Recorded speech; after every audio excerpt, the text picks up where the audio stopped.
Hello guys, and welcome back to my channel. In today's video we'll be discussing The Harder They Fall.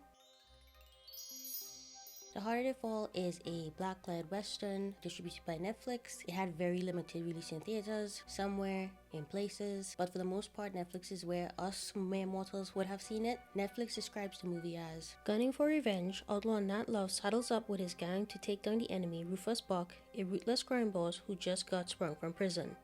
So this movie has everyone who's someone in this movie. Like seriously, it had Jonathan Majors, Zazie Beetz, Regina King, and Idris Elba, among many others. So at first when I saw this movie was coming out, I honestly couldn't remember the last time I saw a western.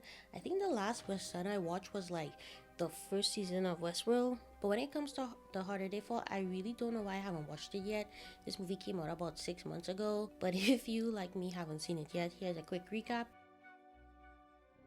So the movie begins with a very attention-grabbing scene. So a young Nat Love is sitting with his family having dinner with his mother and his father. Then two random mysterious men come into their house. It seems like the dad knows them. They come into the house and the one dude holds Nat Love down, and then the other dude basically kills his mother and kills his father, and then carves a cross into his forehead. So the carving of the cross obviously is a reference to something, but I'll leave that to the end when it does make sense as to why that dude carved a cross into his head.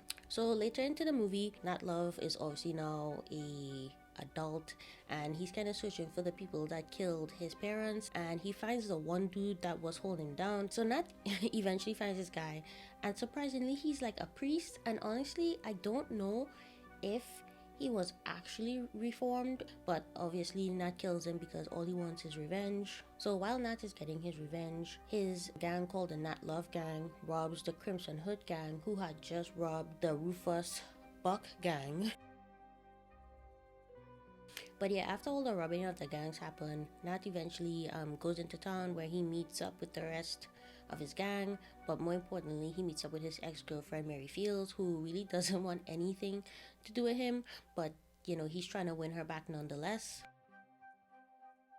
So after we are introduced to Nat and his story, we switch over to Rufus and his story. So at first, before we even meet Rufus, we meet Trudy and Cherokee Bill, who are currently leading Rufus's gang because he is in prison. Of course, this is not for long because when we first meet them, they're actually going to try to break him out of prison while he's being transported via train. Which, by the way, guys, Trudy is played by Regina King. And for the entire movie, I was just like, what is Sister Knight doing here? Regina King really does just have that BDE. So yeah, as I said before, Rufus is being transported via train, and his gang hijack the train and they basically kill all the guards and they break him out of prison. But we also find out Rufus's gang actually made like some kind of deal with some general in the army to actually kill all the guards that were guarding him, because I guess they were dirty.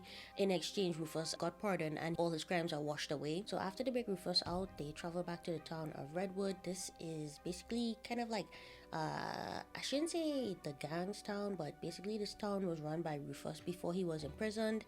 And you know, once they return, Rufus learns that Sheriff Esco, which he appointed to lead the town while he was gone, he basically betrayed him and is no longer a loyalist, which is crazy because imagine imagine you are appointed by this crazy crime boss to lead his town with his money, and then you basically spend it and sell the town off for olden day gentrification. You know what that gets you? You're gonna get beat up, okay? And he did. He was beat in the street so that everybody can see.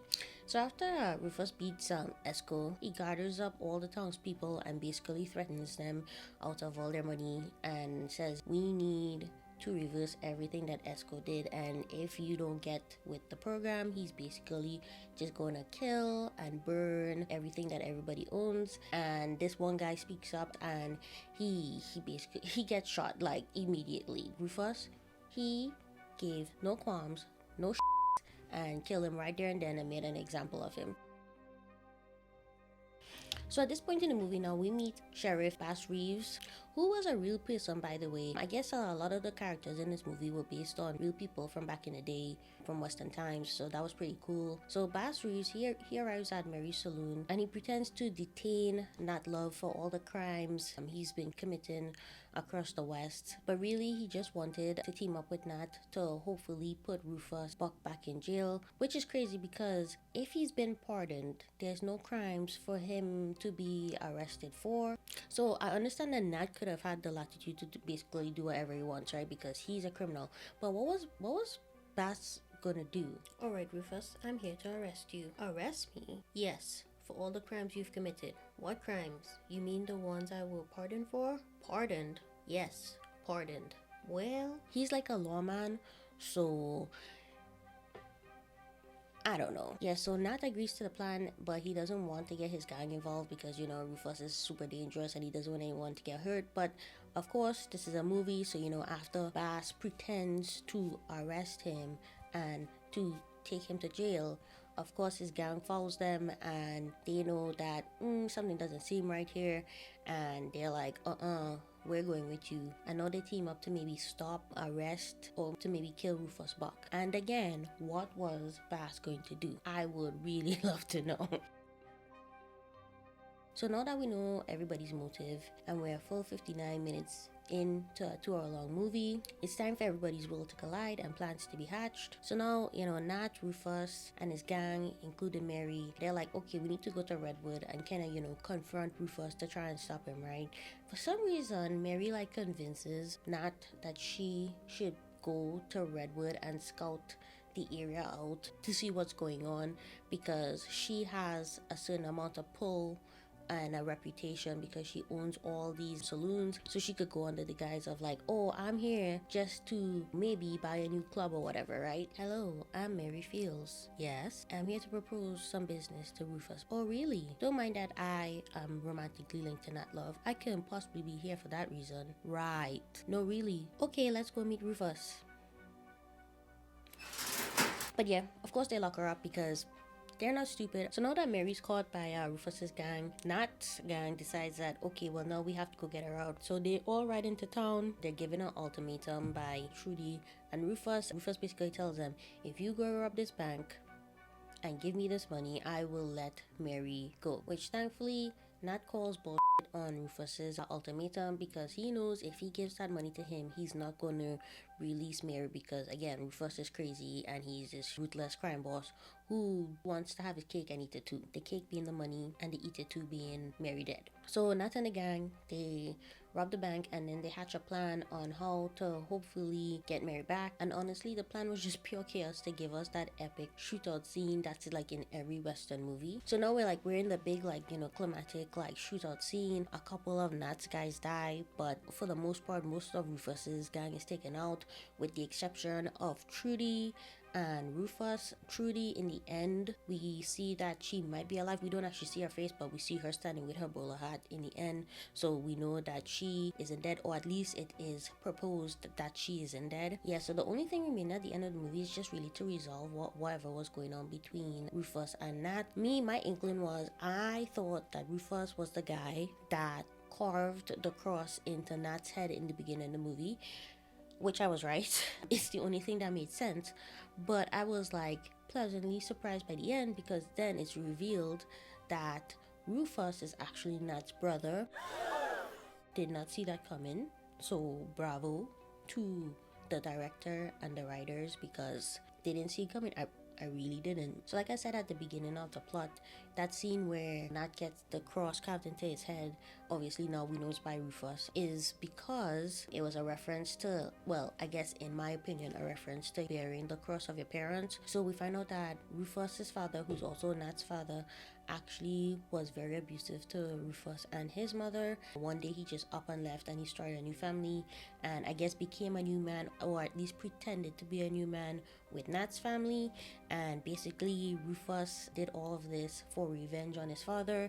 He envied the life that Nat had, that he didn't have to go through the abuse and that his mother was treated nicely, and they kind of was like pretending to be this big happy family, at least on their father's part. So yeah, at the end of the movie, that was a nice little twist.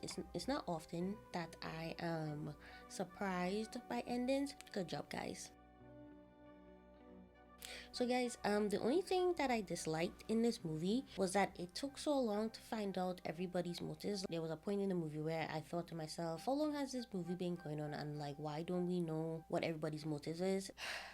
But I guess that's a product of like telling the same story from like two different points of view. I guess we really need to find out what Nat's and Rufus's motive were separately, even though essentially their motives all came down to one thing. Nat wanted revenge for his father, and Rufus wanted revenge against his father. But all in all, guys, I really enjoyed the movie. It was a great movie about, cowboys with misguided motives. Especially like Rufus, he was like a mini Thanos with a revolver. And I know I made a lot of jokes, but I really did enjoy it. It was intense and it often called out the obvious that was happening, which made it comical and fun at the same time. Also, there was like a lot of spinning guns and a lack of like gun safety, but I guess that was the olden days, and I guess it really didn't exist then, but it still gave me a bit of anxiety. Apart from the comedy, I really enjoyed the cinematography, the way that they shot it. It felt like a authentic western, but it also was very modern at the same time, so I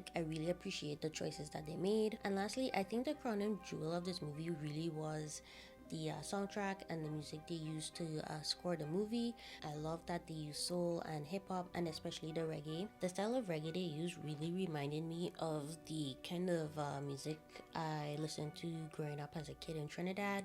So I really love that nostalgia feel. I really love how they used it appropriately in the movie. But yeah, guys, if you haven't seen this movie yet, please give it a watch. I really wish I had watched it sooner, because I'm always looking for good things to watch, and a lot of times I watch movies and I feel a little bit disappointed. Even though I might have poked jokes at certain things, I really did enjoy it. But alright guys, that's it for me.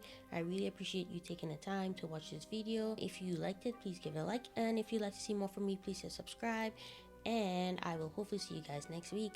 Bye.